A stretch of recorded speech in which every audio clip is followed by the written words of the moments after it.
Welcome back to Triple Threat Wrestling. If you are new to the channel, be sure to subscribe. We drop content for your viewing pleasure all the time.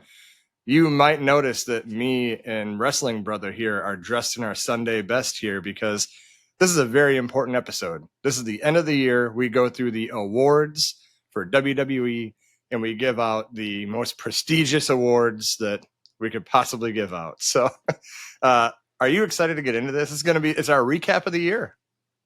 Yeah, this is a great, it's great. Like, even though this year we know wasn't as memorable as it could have been, I think, coming off of 2023, which I think was one of the best years since the Attitude Era, if not the best year since the Attitude Era. Then we went into 2024, was great. It was kind of like the fallout from 2023 all kind of culminated. And so then we thought 2025, we are primed for a great year. We're going to have John Cena for an entire year. We're going to have, Roman Reigns in and out. We're going to have CM Punk. Like, we've got all the star players, primed and ready to go, and they're healthy. And, well, Injuries happen. 2025 happened. Yeah. But you know what's surprising is, so I took about a week to go through all these topics we came up with.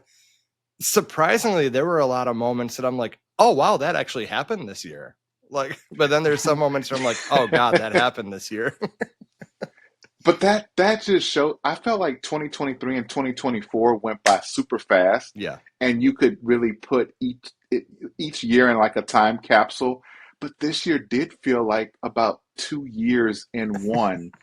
And it was like everything through Mania was a year, and then everything after Mania was about a year and a half. Yeah, you ain't lying.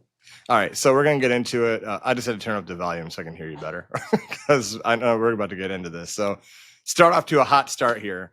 The best PLE of the year. Now, how we did this is you have runners up, I have runners up, and then we have our winner. Yep. So you know what? Why don't you do your runners up first, and then I'll do the runners up, and then we'll reveal our winners for the award. So for PLE of the year, I think this year was not filled with a lot of great PLEs. There were great matches in virtually every PLE that we had. I mean, WrestleMania, night one and night two, only the triple threat matches really delivered and were memorable. I think Survivor Series was bad. WrestlePalooza was bad. SummerSlam would probably be my only runner up. Um, so I don't really have a runner up for PLE of the year, but I do have a tie for PLE of the year. I'm going to go Elimination Chamber and Evolution. So the reason I have to make them a tie is because from a wrestling standpoint, Evolution is top tier, best PLE of the year, hands down. But if you remember, it came at this super chaotic time where it was clustered in with every other PLE and Saturday night's main event.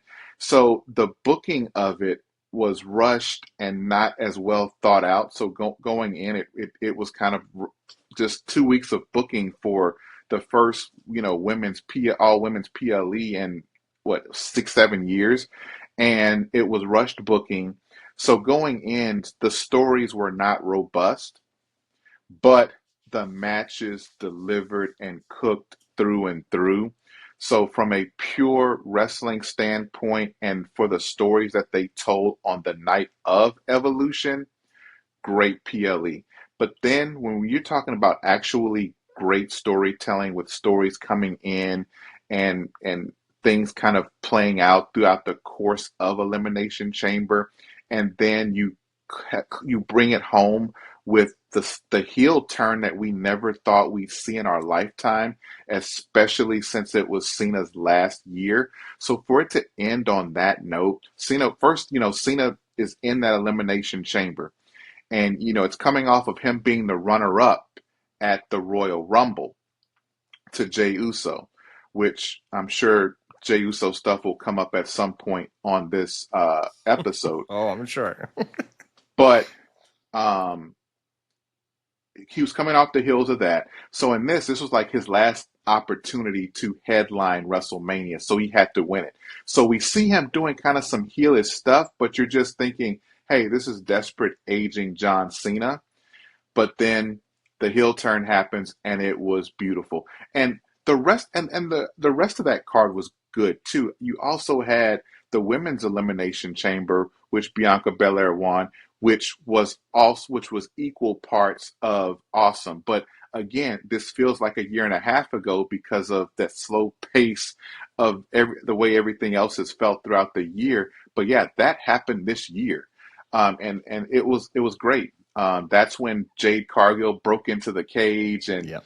and caused havoc and beat the crap out of Naomi. Like that happened this year, guys.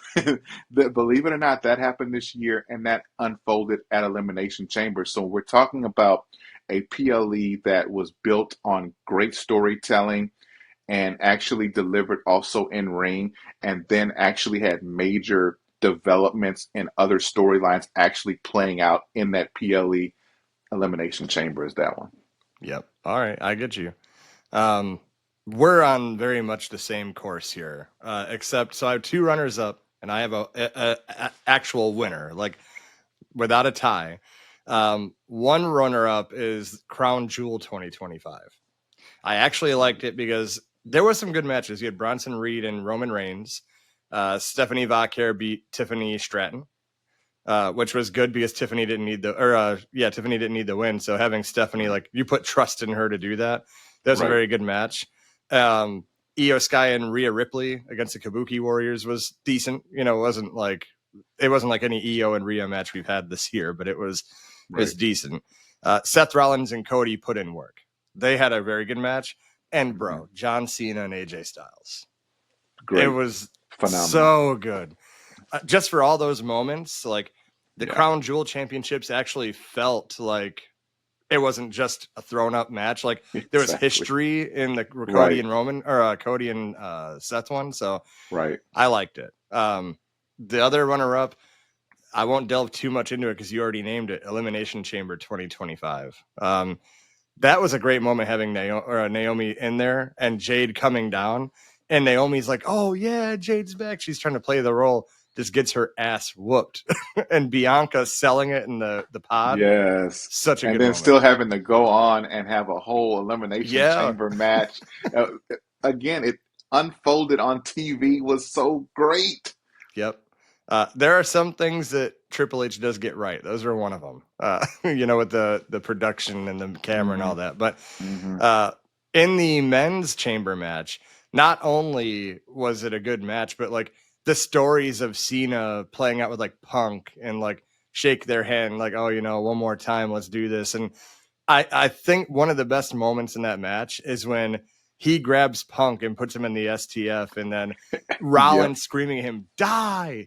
Like the whole thing was just beautiful. Because like Cena's like, yeah, that's effed up what happened, but I mean, I'm gonna win. Like I'm gonna take advantage. And then Rock coming out with Cody and Cena, and you get go fuck yourself, Rock, and all and the heel turn. I mean, come on, that heel turn is probably going to be one of the more talked about moments for years to come. Absolutely. Just because of who it was too. That we haven't seen that since like Hogan in '96. So exactly. Such a great moment. So Elimination Chamber. But for me, I gotta go with Evolution. Best PLE of the year. Those women cooked. They were showing you, you can put us on the tail end of like a 7 PLE weekend. We're gonna tear the house down. They had 7 matches to put on. They had the Battle Royal where Stephanie won. Sol Ruca and Zarya looked really good in the tag team match. Like it really showed like the future coming up and what we have now. And I mean, this was the best PLE of the year. Lyra and Becky and Bailey cooked. And I've never seen that moment either where like Becky like flips over Bailey and rolled her up into the, to pin her. Like that is a really cool sequence too. So I got to go Evolution, and you agree too. Evolution and Elimination Chamber. Those should be the winners here for the best PLE of the year. By the way, you've made it this far. Put down your winners in the comments too. Let's see how much alike you are with the boys here at Triple Threat Wrestling. So, let's go into the next one. Let's go worst booking decision of the year. So should I just write 2025? It's the winner. Everything WrestleMania and forward. Yeah. It's fair game. You went first the first time. I'll go on this one. So Sure. I have two runners up and a winner. Runner up, having Aleister Black in the title picture was great. Seeing him face Cody. Damian Priest has shown he can be a main event talent if they use him right. Mm-hmm. He's already proven it. Worst booking decision is having two potential main eventers in a feud for 6.5 months. Why are they still fighting? As of the recording of this, they are still fighting. What else could you do? Mm-hmm. Last man standing. Zelina gets involved. Rhea got involved. All kinds of hardcore matches. I saw them I went to SmackDown in September and they were fighting. Right. Like, worst decision ever is having two potential main event talents tied up with each other for 6 months. Yep. That's especially when you need them. Right. The other runner up, I don't have to say anything except for two words. Travis Scott. Being anywhere near professional wrestling. Worst booking decision of the year. But the winner, for me, Brock destroying Cena at WrestlePalooza. Yeah. That was the worst decision they could have ever possibly made. And Cena can sugarcoat it in these interviews all he wants that, oh, well, you know, he's on the way up and he's 50. He don't need to be destroying you. He's your age. Right. Right. Like, there was nothing for that to benefit. So that's mine. I'm going to turn it over to you. Okay, I got a lot of runners up in this one. I'm not going to lie to you. I'm going to start with the men's tag team division. Just absolute ass booking the entire year. We had, when it was finally starting to peak around WrestleMania season, they should have had the freaking TLC match. They didn't have it. They ended up doing a TLC match like on SmackDown for it. You know, so right there you buried it. Like, you can't put it on during your biggest show of the year because you got the New Day on night one or whatever, and it was just so freaking stupid. The Wyatt Six. Why do they need championships? And why do we do so many start and stop things? Like, to me, they lose their aura when they get in the ring, and because they have to be wrestlers now. And it takes all of the spookiness out of it. And when you don't have that alpha male like a Bray Wyatt actually leading it, shout out to Bo Dallas. He's doing what he can. But, I mean, it's just him and a bunch of jabronis at the end of the day trying to scare the shit out of people. And it's not working, especially when you're just thrown in the tag team division. So I got to throw them in there. Charlotte Flair winning the Royal Rumble was nuts. That made no fucking sense. Another runner-up, Carmelo Hayes and The Miz.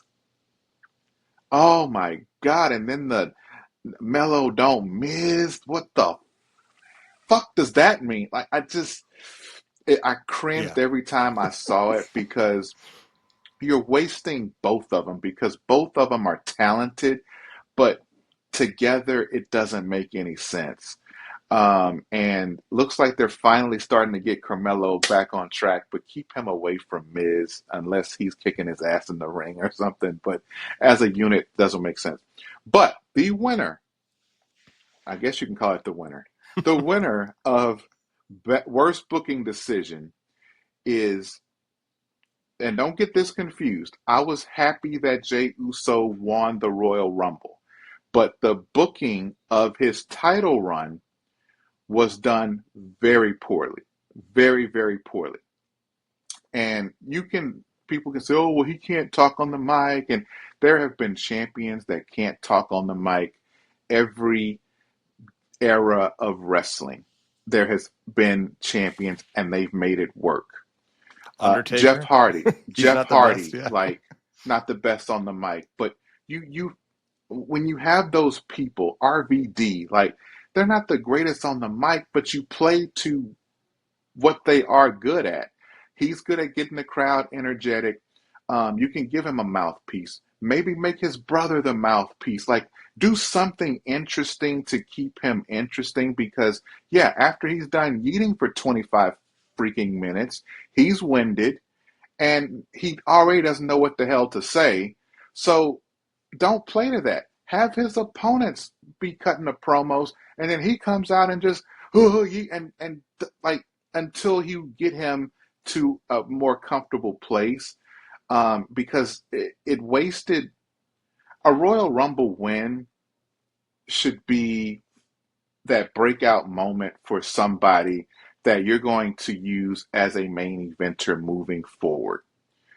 And I was okay. Jey Uso was white hot at the end of 2024 going into Royal Rumble season. They cooled him off a little bit in 2024 at the end when they put him in the War Games match, and it was kind of like he was back with the bloodline and the Uso.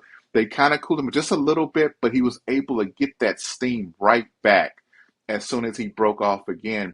And he has been, and he was up to that point again, white hot. And it's you have those moments where you have these guys that get white hot, Kofi Kingston, Daniel Bryan, like these random kind of guys that you're not used to seeing that get white hot. And yes, it's absolutely the right thing to do. John Cena did not need to win the Royal Rumble to headline WrestleMania. Jey Uso does though. But then what do you do with that character? And when all else fails, hit the freaking heel button. If it's not working with the guy as a baby face, but you know he's got something, it's easier to make people hate you than it is to make people love you. So WWE, you again, beginning of the year, you were kind of getting it right a little bit, but the follow up was trash, and you did Jey Uso, and Jey Uso probably himself did himself no favors. I think when you're him, you're going to maximize your minutes, right? Like you have people like Sami Zayn, he maximizes his minutes. Whatever he's been given shit sandwiches here and there throughout his entire career, and he always figures out a way to make it work. Whether he's doing Jackass shit with the guy from Jackass at WrestleMania, or whether he is the odd man in the bloodline, he maximizes his minutes. And just recently, doing the John Cena Open Challenge, like when he's on, he figures it out. And that's what Jey needed to do. You needed to figure it out. You might be not given the greatest stuff to do and you already don't know what to do. You got to figure it out. Listen to some people. Go get some advice. Like, do something. And they did a lot of bullshit with him, too. Like, at one point, it was like, he's going to try to turn into Roman. Okay, that's an interesting storyline. You end up becoming the thing that you hated, right? Like, start and stop. So the Jey Uso booking is the worst booking of the year. Which is a shame, too, because you hit the nail on the head. Like, having him win the Rumble is like, some people can say, oh, Jey Uso, but he was white hot and they went with a crowd favorite and they took a gamble on someone. Great. But then, yeah, the follow-up, terrible. We've said this all year when you've been on here, too. We always mention what's the follow-up going to be. Like, you got to follow stuff up. You can't just have these moments all the time. But anyway, so there we go. So Jey Uso, his title run and the Brock destroying Cena, just worst booking decisions of the year. How about we give a little positive here? I think that we've been critiquing. Yes, I need positive. Best booking decisions of the year. I will let you go first. Best booking decision of the year. Take your time, by the way. I think the John Cena heel turn itself in the moment at the Elimination Chamber PLE was phenomenal. It gave you that moment. So I think that entire match was booked perfectly because, like I mentioned before, you got John Cena who's kind of being heelish in the match, but again, he's in his farewell tour. He's just desperate. He's trying to win this. That he's trying to get to that 17th and break Ric Flair's record because he's done so much. He just wants to bring it home. And then for the turn to actually happen, that was great. But it's got to be my runner-up because this thing here was, I mean, there were no misses in this to me. And you can pick any match that they had, but Kevin Owens, Cody Rhodes, that there was nothing that they did wrong in that whole thing. The matches were like Kevin Owens was tapping into like this Mick Foley spirit that I didn't know he had on the inside of him. Those matches became must-see TV for me. You remember the footage that Triple H leaked or whatever, where they got into it like backstage, like it was masterful booking. It was the feud I didn't know I needed, and it was. And I'm probably going to touch on Kevin Owens a little bit later. Pause. But yeah, that's for me.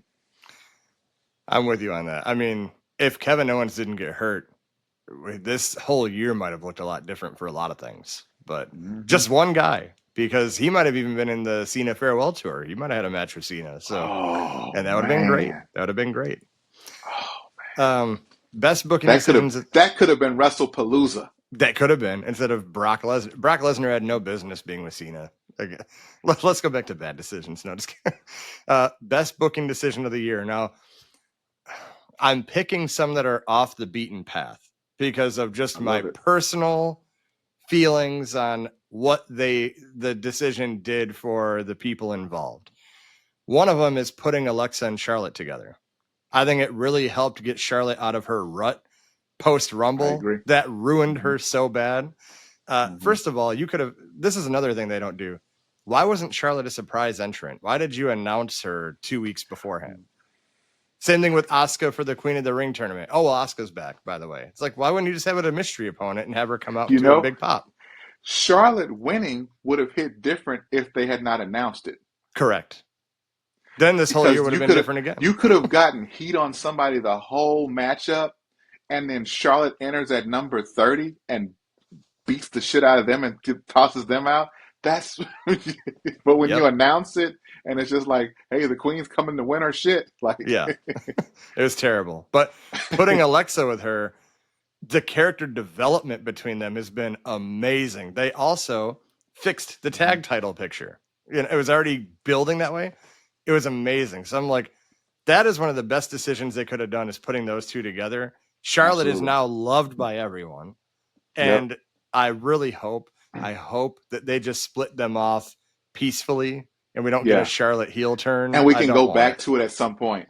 Yeah, because they're needed other places. Like Alexa could be fighting for the U.S. title. Charlotte could be in the main event picture. Like both of those titles need other people. But instead there's like 12 people in the tag team division right now. The other runner-up I have, deciding to get the heel turn for Cena over with instead of dragging it out. They just said, you know what? This ain't working. Done.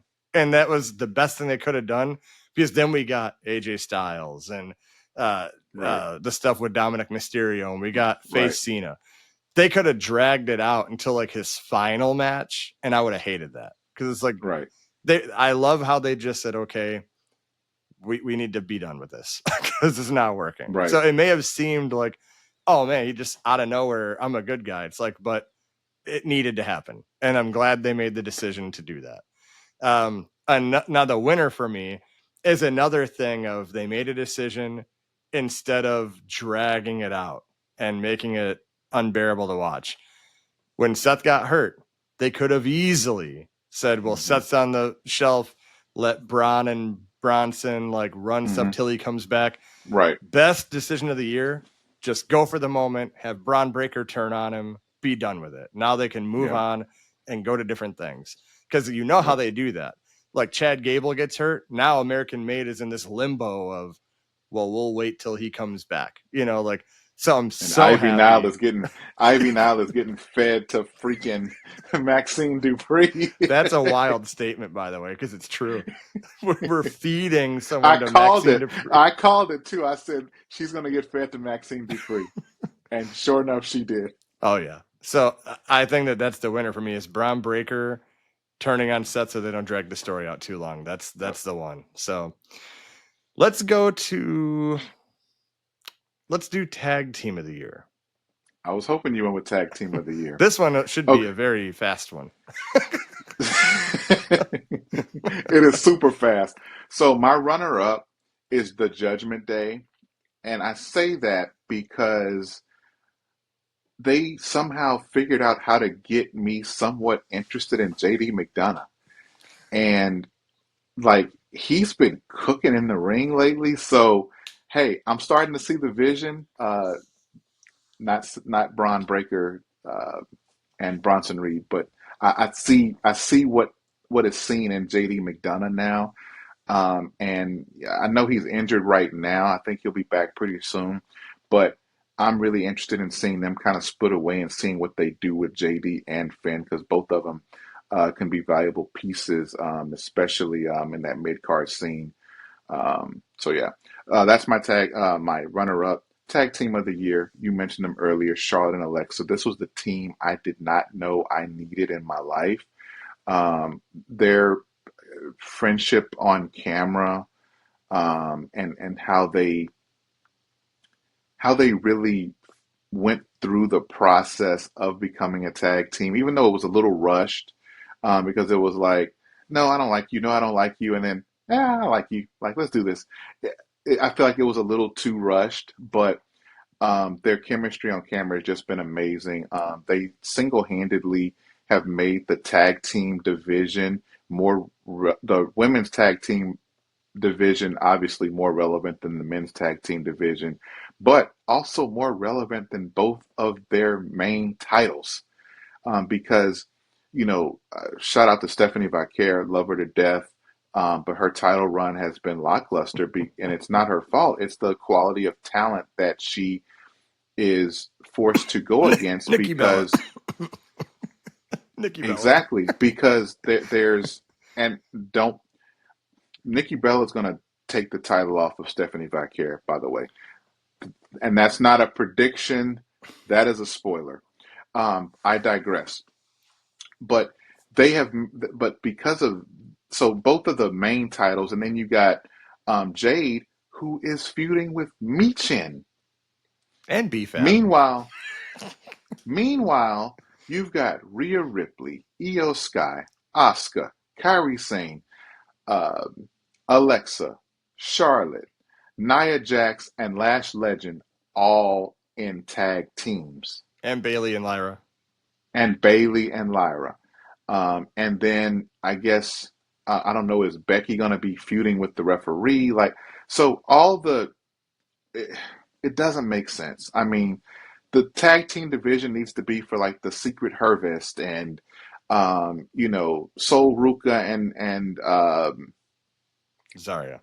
Zarya. Like, those should be like building your tag team division. I'm cool with Alexa and Charlotte, but not with so many of your top stars in there, because it just it again it's lowered your main titles while elevating the tag team titles because like it's more prestigious to be the women's tag team champion now than it is to be one of the main champions. But shout out to Charlotte and Alexa. Y'all cooked this year. I like it. For me, one runner up is DIY. I think that they've done really good work. In the TLC matches, they've been what I mean by good work is they've been consistent, right? They've been consistently there, putting Damn in good work. narcolepsy. Narcolepsy.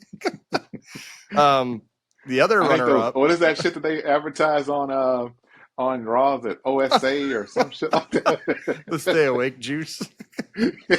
I think Cody Rhodes actually promotes that too on his podcast. Because when you have to interview John Cena for 2 hours, you tend to do this. Other runner-up, I like Fraxium. I think they've done a really good job too. You can sleep if you want. But it just, for me, I like them because they've been actually at one point the SmackDown tag titles were really good, and Yeah. they were pillars of that. So that's why I like Yep. them as well. But the winner,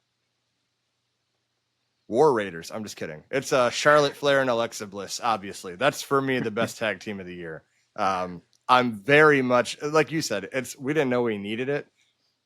I just can't get over how much or how invested I've gotten in them. Where I'm like, man, I want to see their matches. I want to see them cook together. Like I want to see what's going on. And Right. like I said, I pray this doesn't end in like, one of them turning heel. Like they're both very over with the crowd. Just have them pursue other things and continue that momentum. Because if they turn somebody heel, you know what they're going to do. They're going to turn Alexa a Bliss heel, and then that's going to, It's gonna yeah, hurt her. yeah, No one's gonna care and it's about going to that. hurt Charlotte. Yep. They like Alexa. You They don't can't, you care can't, to boo her. you can't get sympathy on Charlotte as a baby face. Like you've got to just let her still be kind of Charlotte-y. Just like Roman is still tribal chief. Like you can't put sympathy on certain characters. Like, how do you get sympathy on a guy was champion for 1,300 fucking days? Like, True. Can you believe that? By the way, I thought this is a really off the cuff note here, but in the last like 5 years, the undisputed champions only had 3 champions: yep, Roman, Cody, Cena. Now yep, back to Cody. That's yep, crazy. And like the heavyweight championship, there's been like Uso, Gunther, Seth Rollins. There's been a lot within a year that like mm-hmm, it makes it feel like things can happen. CM Punk right now is the champion. mm-hmm, It's like, oh, this is a really good like fighting for the title. But like for me, Cody, I'm stale of him. I'm like, I can't yeah, anymore. I'll just get him yeah. away from me. But yeah, we both agree. Charlotte Flair and Alexa Bliss are the winner of the tag team of the year. Uh, let's go moment of the year. I like this one. So I'll go first. Runner up. Again, I'm going with a couple of historical ones that I just feel should be here. Cena wins the 17th. Yeah. It's a historic moment. We're going to talk about it forever. Most title wins by an individual until someone wins 18 and he can shake their hand and talk to him for 2 hours about social constructs. Um, the other runner up, Cena turns heel. Again, biggest Mm-hmm. moment since Hogan turned heel in 96. It was done really good because I wanted him to turn heel, but I'm like, they won't turn him heel in his retirement tour and not in this situation, but they sure did. He did. But for me, the moment of the year, I don't know how you're going to feel about it, but it was the moment that had my jaw dropped more than any other moment this year. Seth dropping the crutches and cashing in on CM Punk because we Mm-hmm. thought he was hurt. And when he came out, I'm like, oh yeah, he's still hurt. He's just warning Punk, I'm still around with this. And he drops the crutches. I'm like, I know you're lying. He's gonna ruin Punk's whole night. And he went down there and cashed in. So he had the heist of the century. Now it's like the ruse of the century. Like everyone thought he was hurt, except for maybe Becky and Triple H. Maybe they're the only two that knew Mm-hmm. he wasn't, and that's the winner for me, is the moment of the year. So I'm going to turn over to you. Man, whew. I think WWE is big on the moment. That is what I mean. That they care more about that than they do storytelling, than they do in ring, than they do anything else. They want you to go, and they want the YouTube clips to get millions and millions of views and going viral on the different social media platforms. So and moments are cool, but moments should be in the construct of great storytelling and everything culminating and building to said moment. But there have been some moments in 2025 that were memorable, even in what was not a great year. Um, Runner up for me, Naomi winning Money in the Bank. I thought that was a great, great, great moment. Um, it felt good. It felt right. She was absolutely the right call for the person to win that title. I thought that was a phenomenal moment. I think um,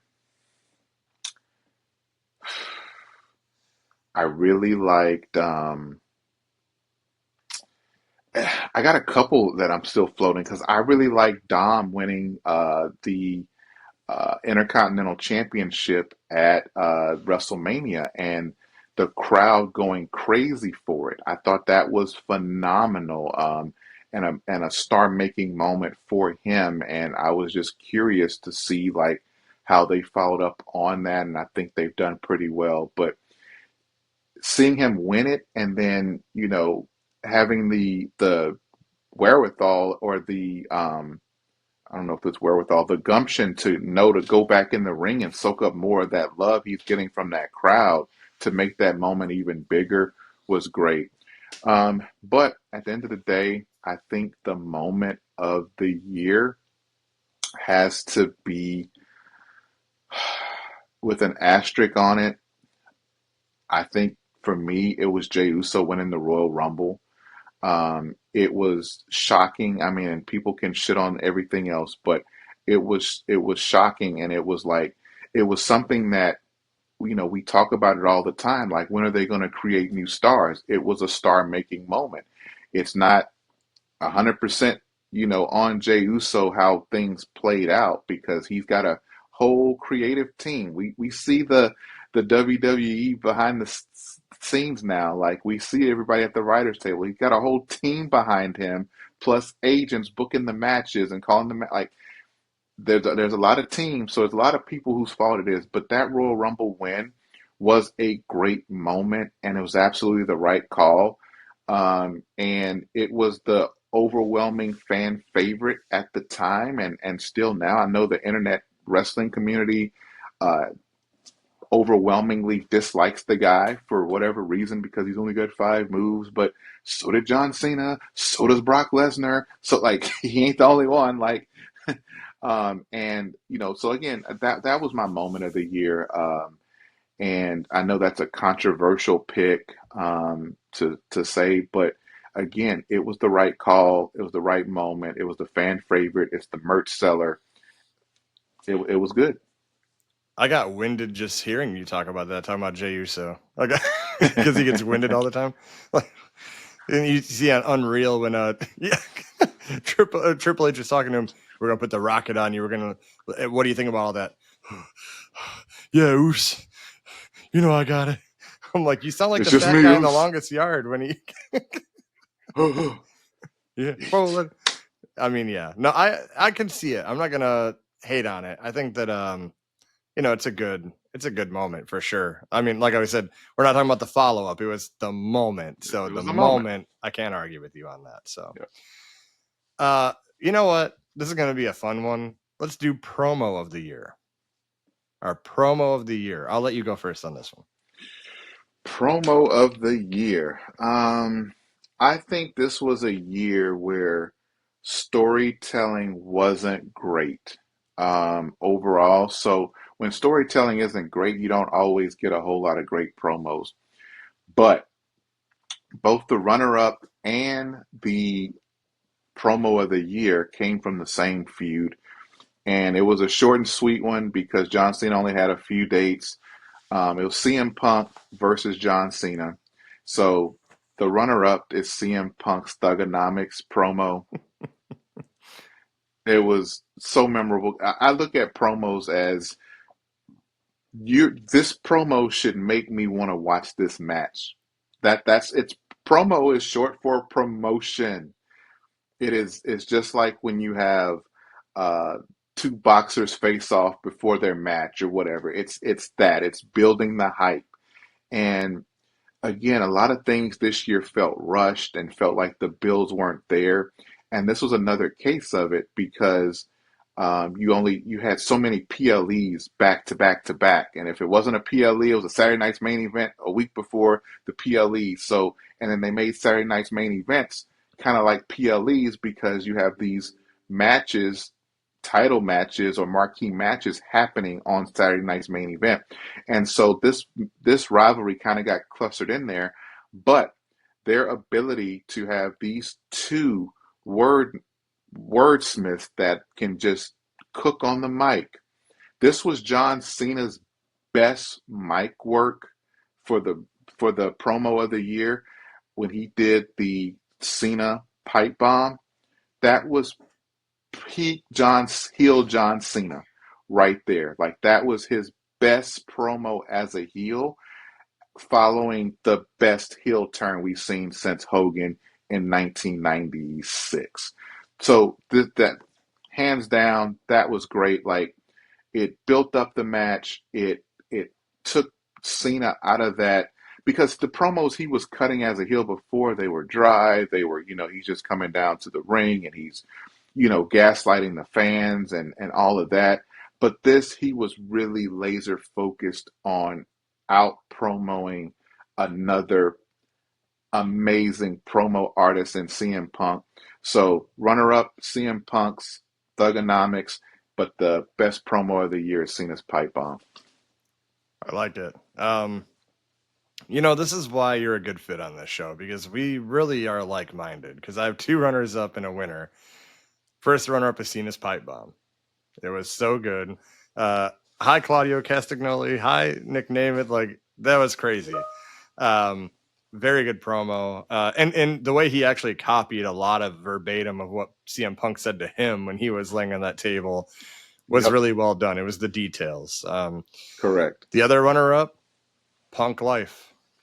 When he did the Punk drug free was on his knuckles. And the one thing you didn't mention about that actually made it more impactful is when the mic is down and you see CM Punk say, "I miss you already." And it's like they have a lot of history together. They have a lot of history together. Right. And it's like, I'm so happy that CM Punk got to be around for having this moment in this feud, because it actually felt like a good feud for this match. Like it like you said, it was one of the few times, except for Cody Rhodes, where Cena felt like he had an actual building to something, and right. I really like it. But for me, the winner, this one for me was the most emotional. It was a lot of truth was spoken.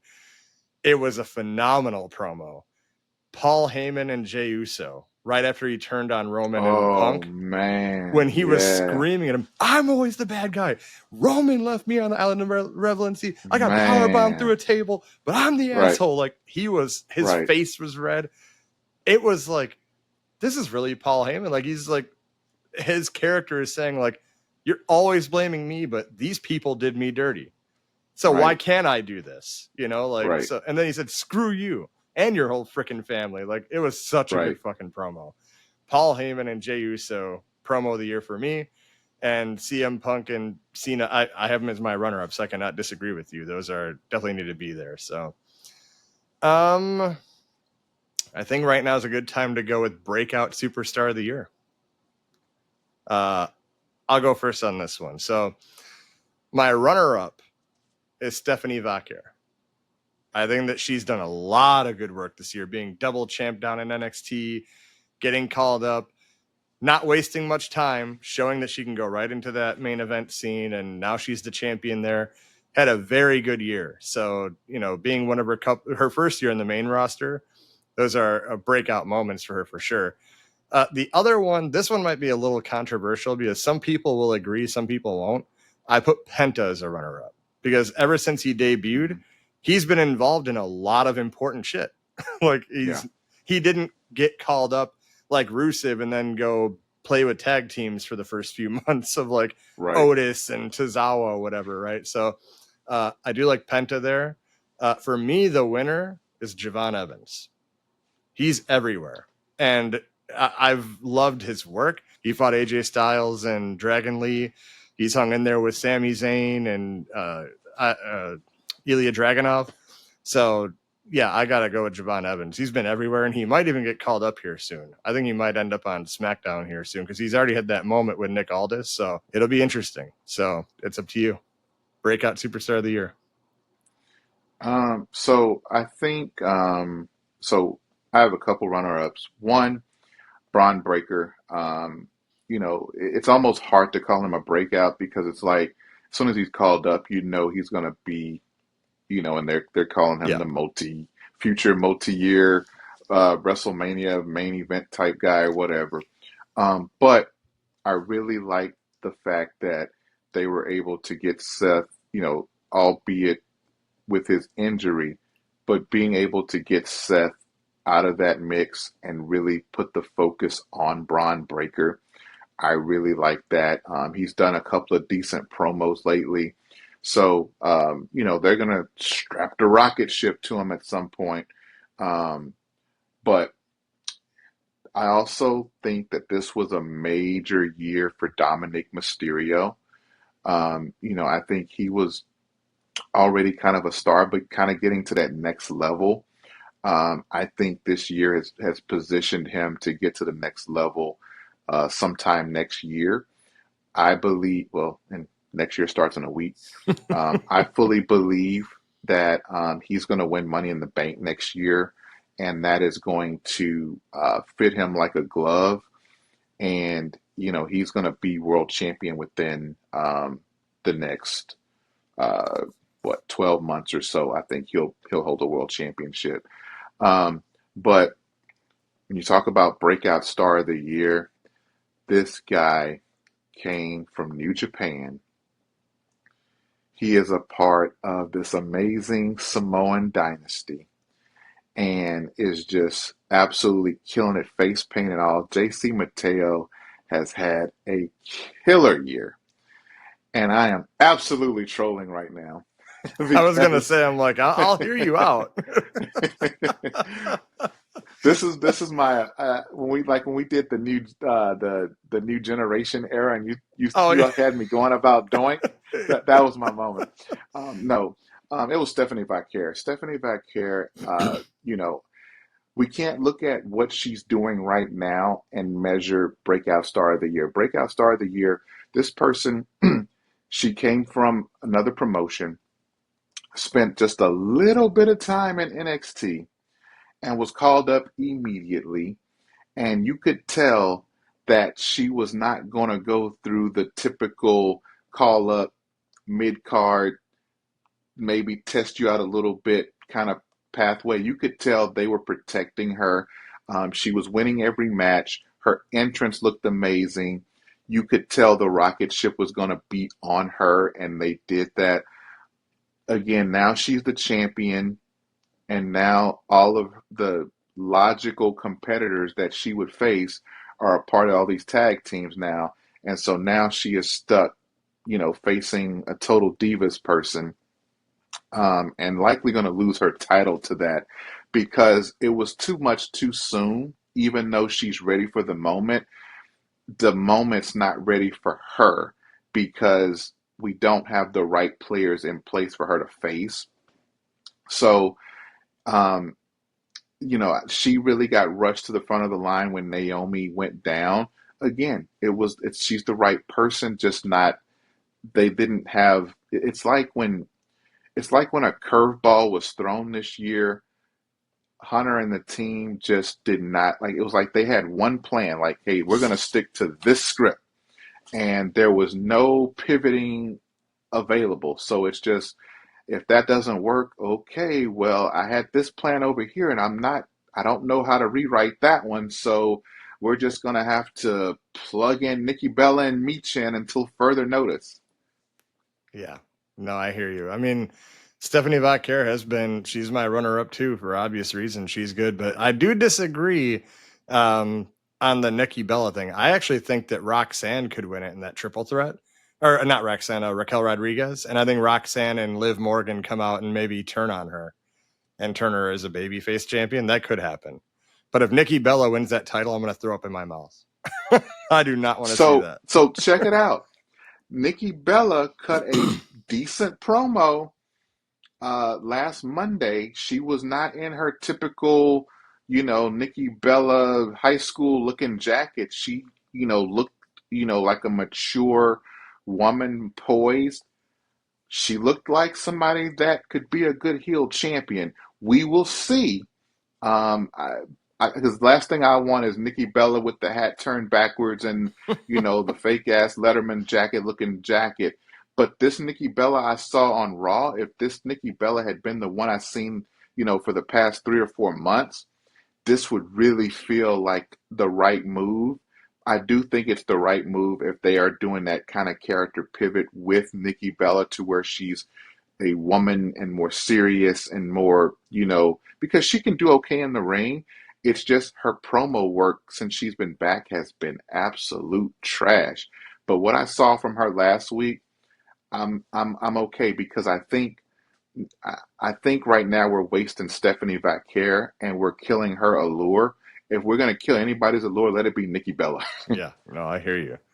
And I do have to admit too, I'm always respectful of co-hosts and guests. And when I heard you say JC Mateo, I literally ran through my brain watching you talk. I'm like, what has he done? I'm like, I'm gonna mention it to him after we record that I'm like JC Mateo, but I'm glad that you were trolling there. So, all right. I think we have, let's see, 1, 2, 3, 4 more. So I think we're gonna go with feud of the year right now. And feud of the year, I'll go first on this one. So the first one, I don't know if you'll agree or not. The second one I like, and then there's a winner. So the runner-up, Seth versus Punk. It's just been a nonstop feud. It's gotten AJ Lee back in WWE.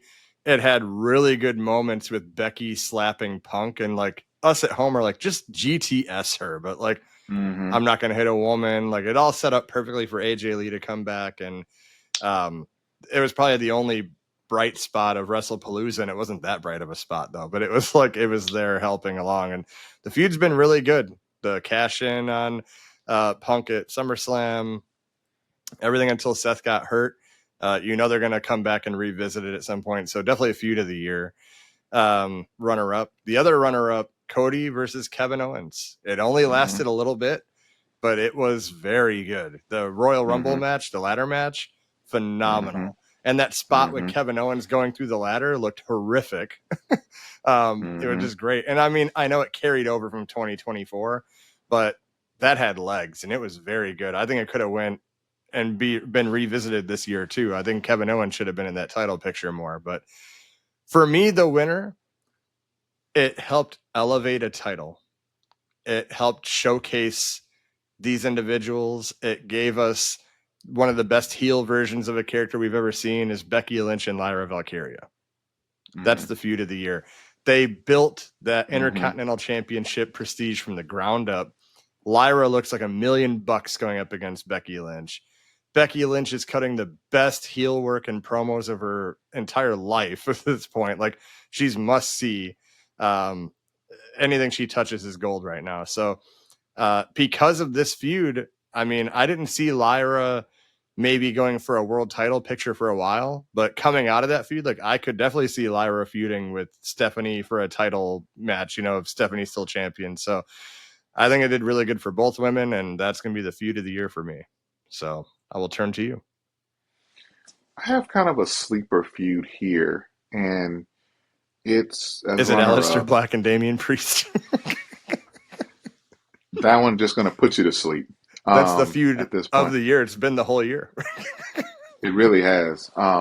You know, this one because I'm not loving the placement of them, but I can't deny that I there have been some good things to kind of come out of the Kabuki Warrior and versus Io and Rhea feud. There've been, that's been it it forced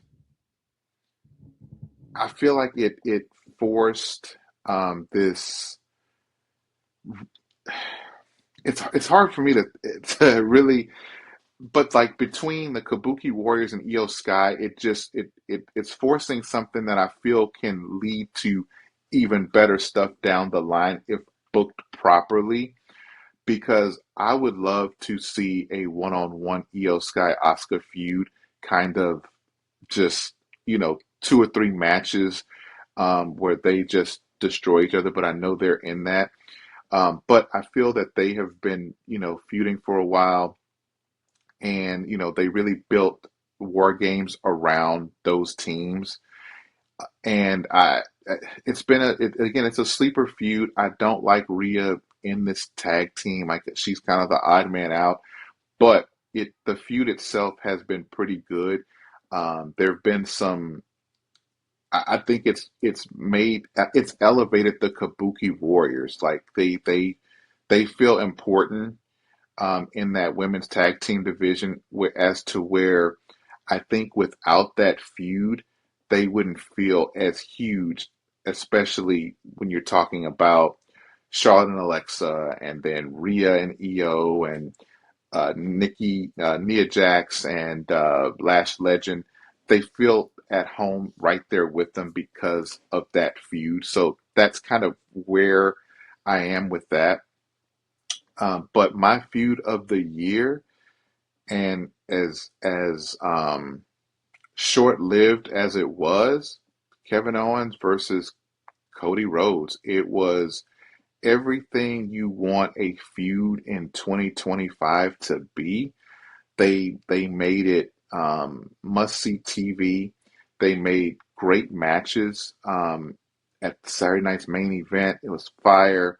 And was it the Royal Rumble, or was it Elimination Chamber where they had the other match? But I guess it was Elimination Chamber where they had that amazing match that was just bloody and crazy, and all that. And they did no wrong. And then you had the moments that were viral, because it was caught with backstage footage. Like they, hands down, I mean, if Kevin Owens had not gotten hurt, I don't know that he would not be superstar of the year, because he was killing it on the mic, absolutely killing it in the ring, which is why he's out now. And he's just showing that there's nothing he can't do, and showing that, like, hey, he didn't headline WrestleMania with Stone Cold Steve Austin because he does a stunner. No, it's because he's a damn good worker, a damn good. Just he gets it. So that's my feud of the year. Yeah, I mean, it's one of my runner-ups too. I mean, I just can't.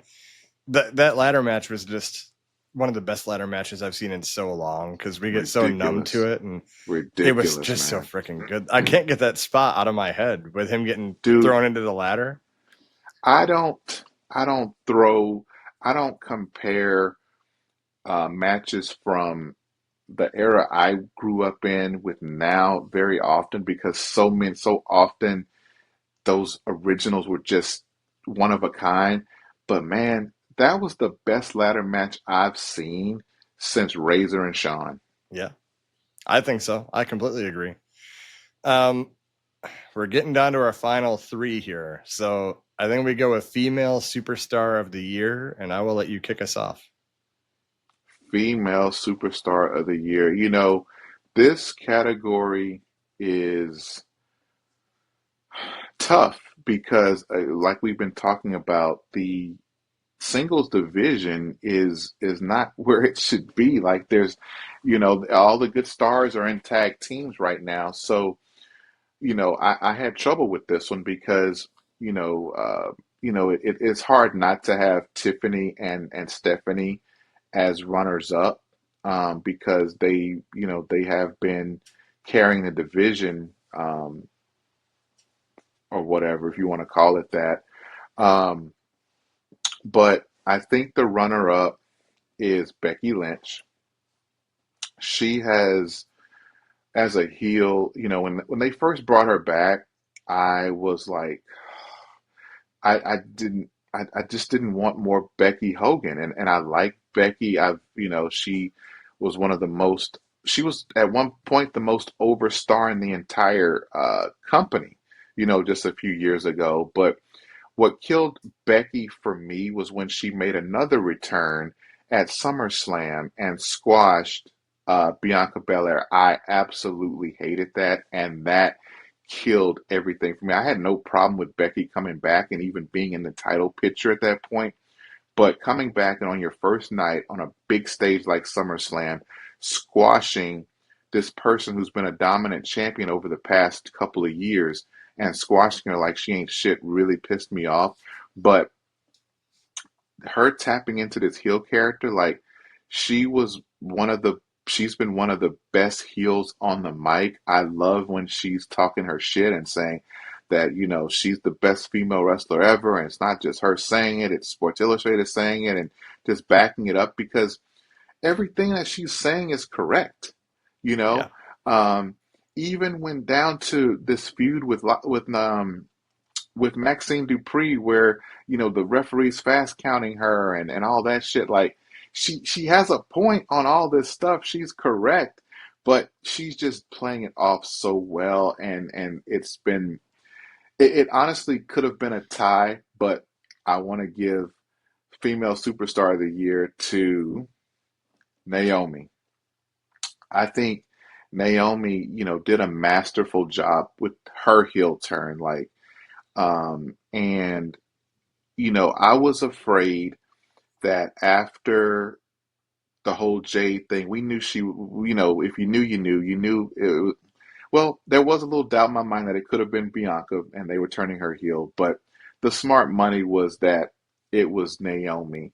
And I was so afraid that they were going to fumble the heel turn and that after Jade destroys her in a match or two, that she would, fade back into nothing and just be, your, fill in, kind of used sparingly like a Natalia or somebody, just fill in and do a job here and there. But they really did great follow up.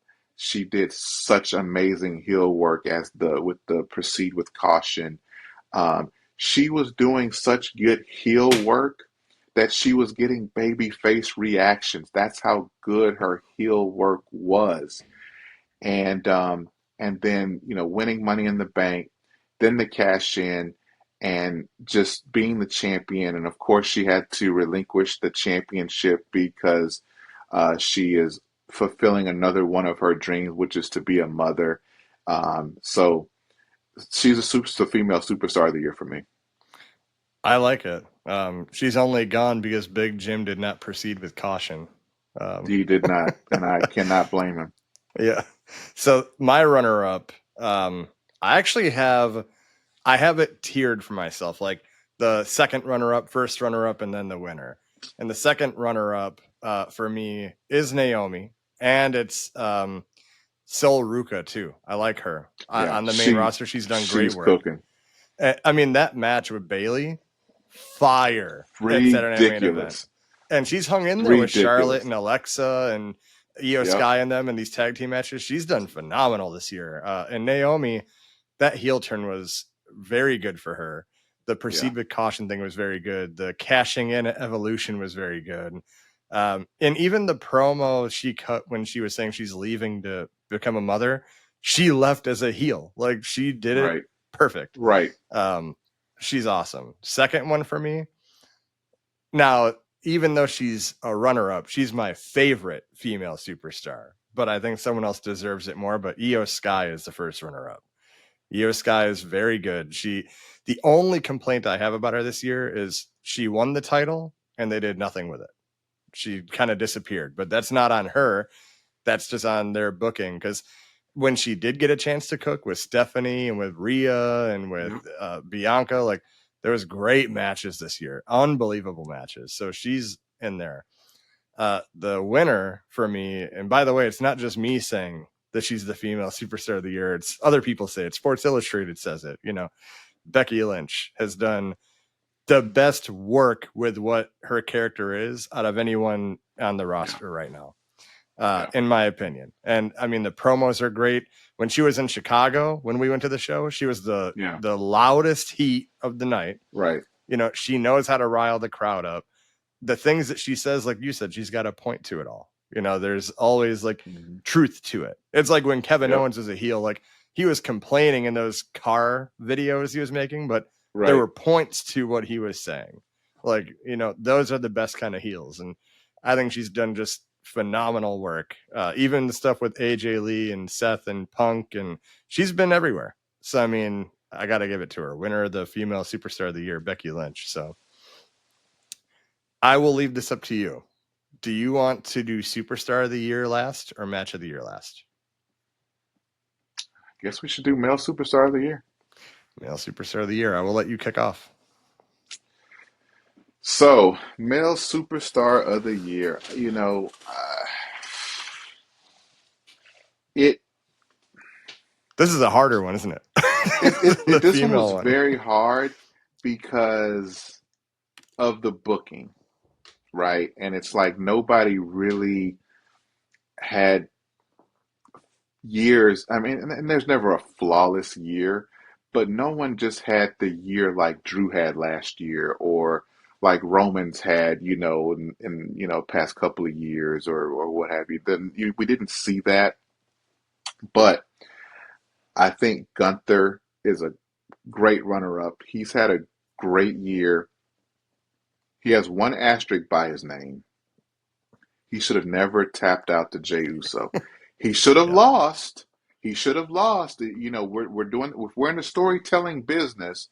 He should have lost that match, but he in no way should have tapped out to Jey Uso, a perennial tag team wrestler. No. Jey Uso has to slip on a banana peel to beat a machine like Gunther. Yep. He's supposed to win that match, but it's slipping on a banana peel, and his luck is just like, and he's just like, oh shit, I beat Gunther, and it's gotta be like a roll up pin, it's gotta be out of nowhere, and Gunther like, what the fuck, like this guy was 3 seconds better than me on one night. That's the story, not I tapped out to this guy. But outside of that, he's now tapping into this Legend Killer 2.0 territory. He retired Goldberg and got probably Goldberg's best match in, since A long 2003. time. I think the only good match Goldberg had in his WWE run, that first iteration, was against Chris Jericho. And then I think, after that, it was pretty rough matches. He worked with Triple H. He had the match with Brock Lesnar at WrestleMania 20. That was trash. But in 2025, Gunther got 15 minutes of Goldberg's time and did a pretty good match with an aging Goldberg. And then, of course, just a couple of weeks ago, he retired John Cena. And it's the right call. Again, should Cena have tapped? Not my call. It was John Cena's call, I guess. I don't think it should have went down like that. When you have somebody who built their career on never giving up and then they give up, it's just kind of like, so you do give up. Yeah. Didn't like that. I think he should have passed out. But at the end of the day, Gunther does great work. He really is the ring general. I've never seen a weak Gunther match. The guy just doesn't have a weak match. He had that phenomenal match at SummerSlam with CM Punk. Oh man, that was a great match. It was a little long. Like I feel like 33 minutes.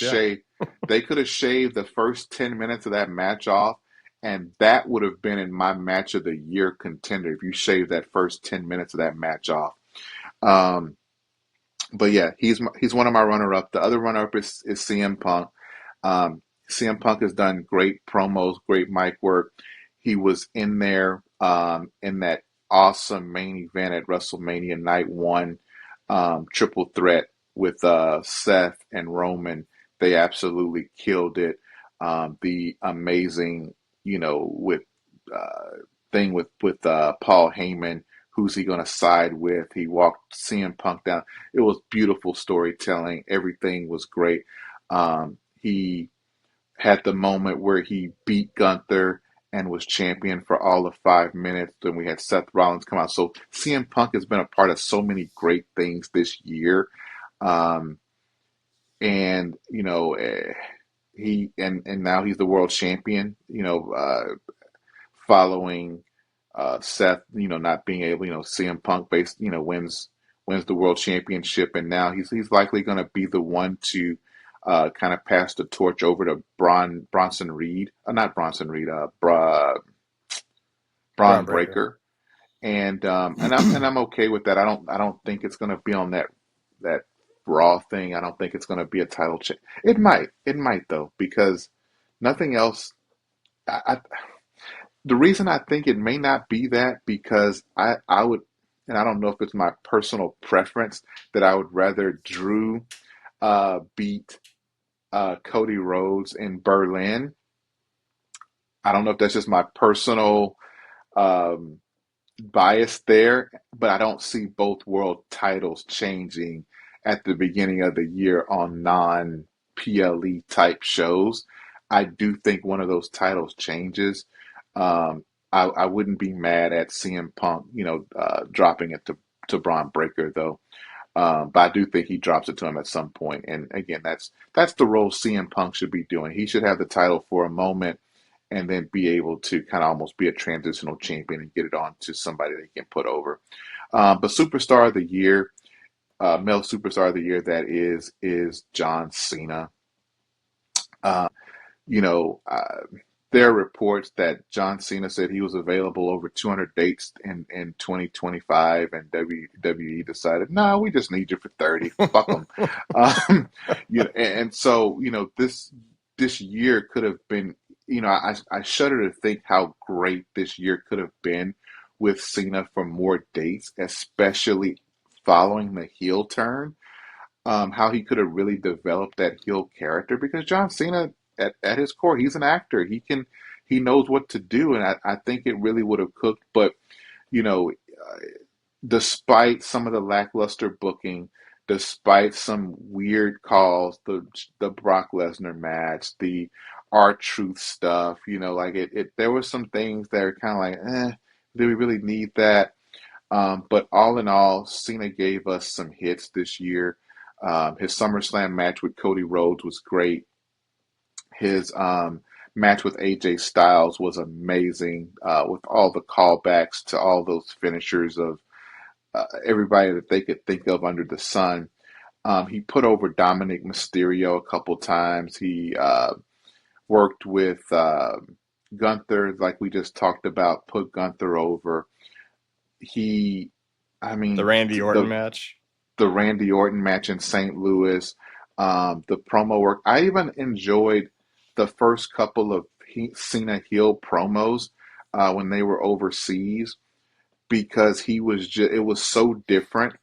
Um, uh, he kept the presentation the same for the most part. Like, he didn't change he wasn't dressed in all black or anything. He still, was Fruity Pebble John Cena, but you know, the when he got on the mic and he had the WWE title, it was backwards, so you didn't see it. And he has the thing. He did some really subtle things with it that were just assholish and great. And so he had a great year, despite despite a lot of the poor decisions that were made behind the scenes. And I whatever, he carried WWE this year.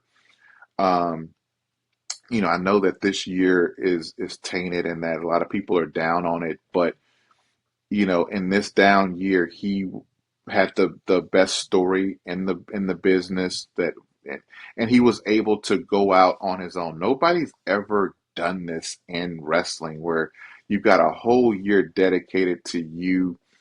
Um, Gonna hang it up for the last time. And nobody's went out like that. Not Hogan, Yep. not Savage, not even Undertaker. That there's never been that superstar that's really just said, "Hey, you got me from January to December. What we doing?" Yep. And so we did get some good matches in there. We did get great promos, and we got to experience the person that held WWE down in some of its roughest days, which were the 2010s, and we got to say farewell to him the right way, and it feels good. How many of our stars do we see they retire because of an injury, or they just have this retirement match, like Undertaker retiring Shawn Michaels, or Shawn Michaels retiring Ric Flair, who still came back a handful of times, right? But you never that a whole tour that was special. So shout out to John Cena for the things he did in 2025. Yeah, I'm with you. A lot of good points there. I mean, this whole year, like when you look at like 30 dates and then you look at what happened in the 30 dates, like it's only 30, but like a lot happened. Like Hmm. he made the most of them. And it is sad. Like I'm glad that he made the decision for his body. He's sore and all that. But to see the work he put on with like AJ Styles, you're like, he could still go. Like he could Hmm. still go in the ring. Like it's sad that like Hmm. he's wants to hang it up now when he can go like another year or two. But Right. I get it. Go out on top. You did your thing and be that. So for me, superstar of the year, my first runner up. I don't know how you're gonna feel about it, but I think he's JC done. Mateo. No, no, Doink the Clown. No, I'm just kidding. Yeah. Bron Breaker. Okay. I'm gonna go with him because he was IC champion in the beginning of the year. Did some work with Dom and Jey Uso. He's also been in the Vision. He's done work with Seth Rollins, and he feels like when Seth was in charge of it, he felt like the scariest one of the group.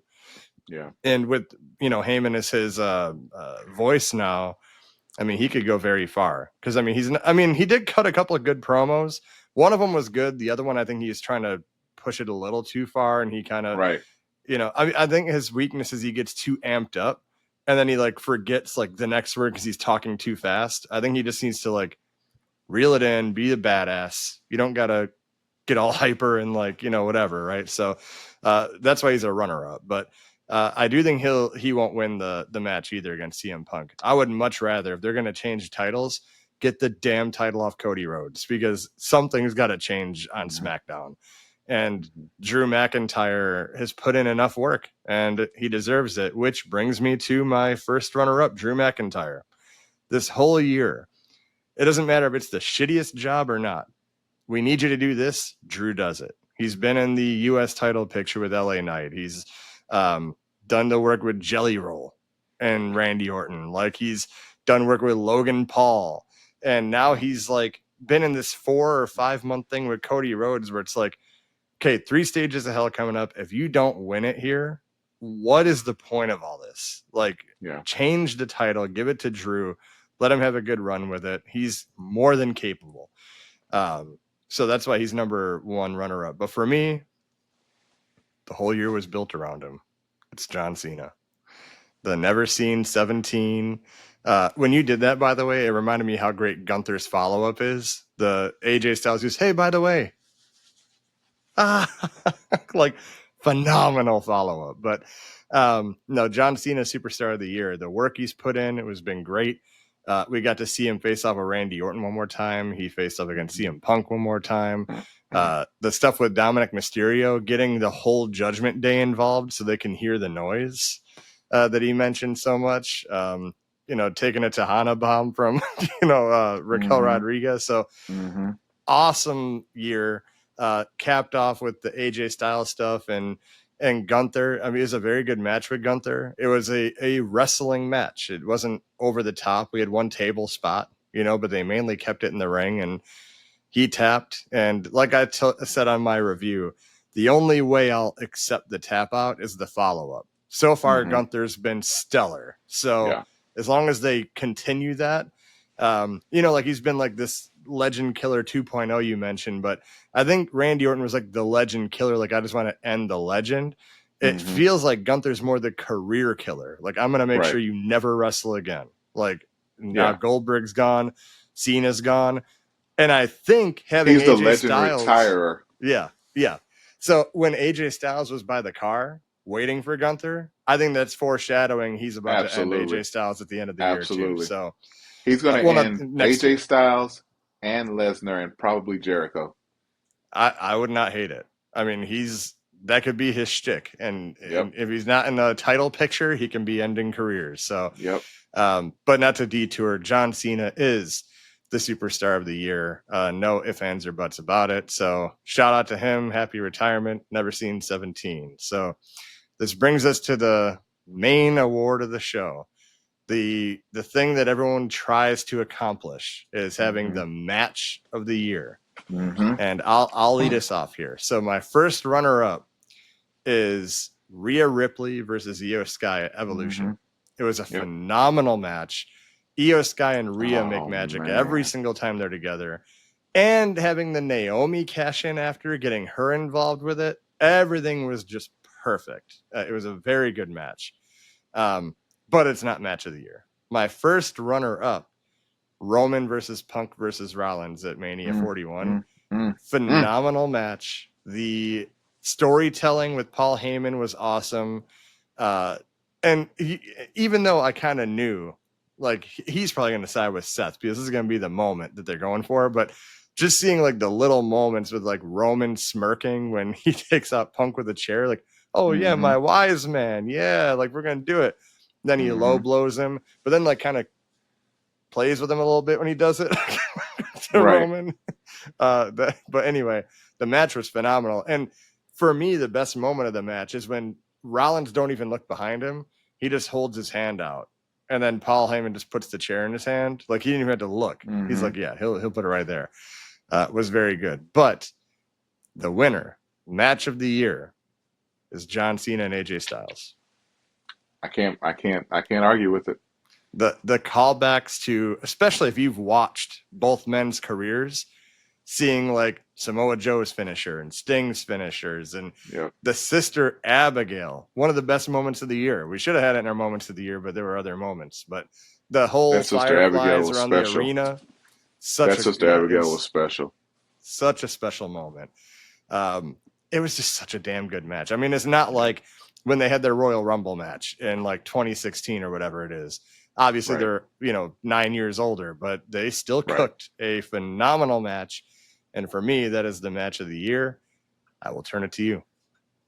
You know, like we talked about, it's the year sucked because of the storytelling and lack thereof and the follow-up, right? And that's what has sucked. But Triple H is able to piece together these cards where you're going to pair the right people together and have good matches. So we've had a lot of good matches this year despite the subpar booking. You mentioned that Rhea versus Io.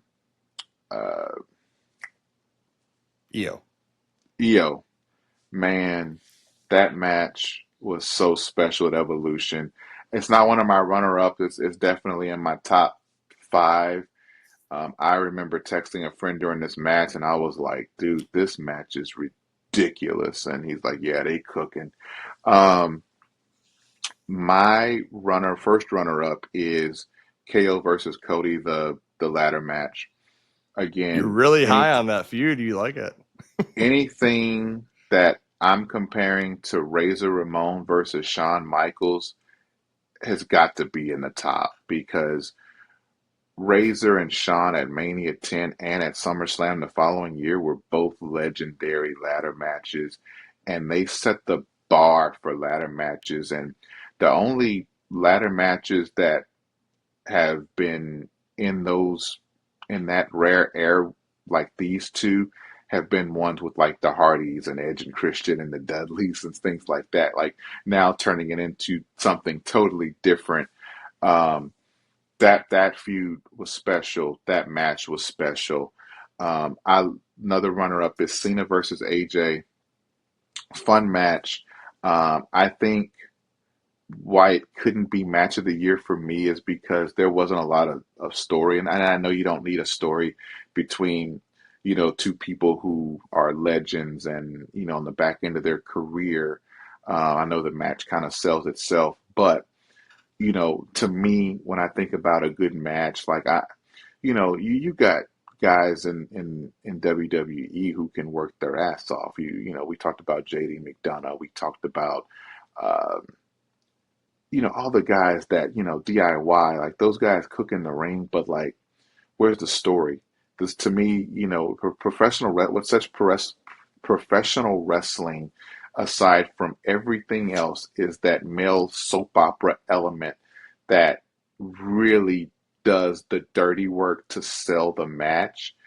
So when we talk about that is when we get to my main match, my match of the year. Um, and that's CM Punk versus Seth Rollins versus Roman Reigns. You had great storytelling coming in because you've got Roman's wise man, CM Punk's former manager slash best friend, and now you've got Seth Rollins in the mix, kind of convoluting everything and saying, "Hey, Paulie, you owe me a favor now." And it was amazing. You know, Paul Heyman was such a pivotal and important figure in that bloodline storyline that dominated television from 2020 to 2024, essentially. And he was pivotal in that title run that Roman had for so long. Like, I can't imagine it without Paul Heyman. Paul Heyman was pivotal in CM Punk's first run with WWE, and he's never worked with Seth Rollins before. So it's like, are we going to get something fresh here? Or are we going to go back to something? And the story they told in that ring, that there was not a moment in that. If you were in the arena and you were caught in concession and you missed even a minute of this match, you missed something, because this match was from bell to bell.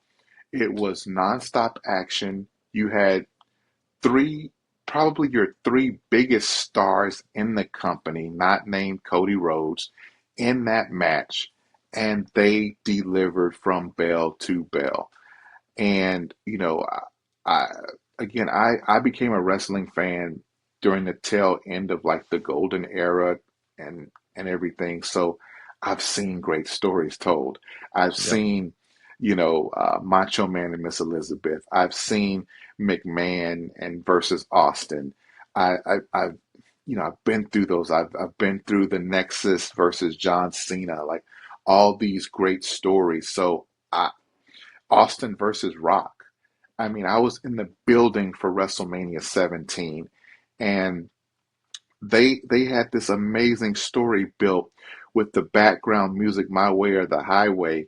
Oh You yeah. wanted to see these two wrestle so much because of everything that Deborah was involved in this feud. And Rock is like, "She's your manager, not mine. I'm not worried about Deborah." It was, you really thought these guys hated each other, and you made it.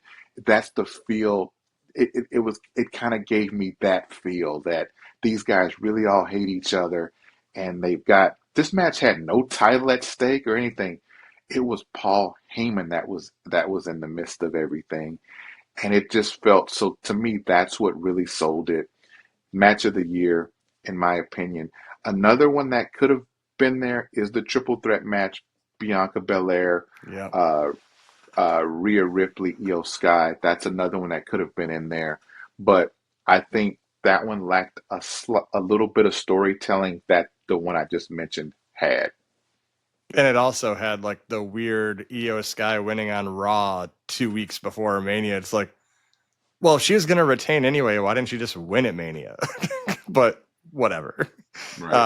But yeah, you can't argue with that. The only flaw that came out of that triple threat match at Mania 41, with Rollins siding with Heyman, if I were booking it, if I was Triple H, I would have had Rollins and Heyman are both great talkers. So it's like they don't need each other for talking. Yeah. So I would have done something completely different with Rollins and said, you know what? I hate each and every one of you. I'm no longer talking. The wise man's going to talk for me. And he just goes mute, doesn't talk for weeks. He just Mm. Mm-hmm. works. And Paul Heyman does the talking because we know he can talk, but to make the Right. decision, you don't get to hear what I want to say anymore. Right. That would have been really cool, but it's whatever. It's still match of the year. It was my runner up. So, I mean, I definitely agree with you. And those are the award winners for this year. If you had to give WWE like an A, B, C, D, or F rating for the year after everything we just talked about, what would it be?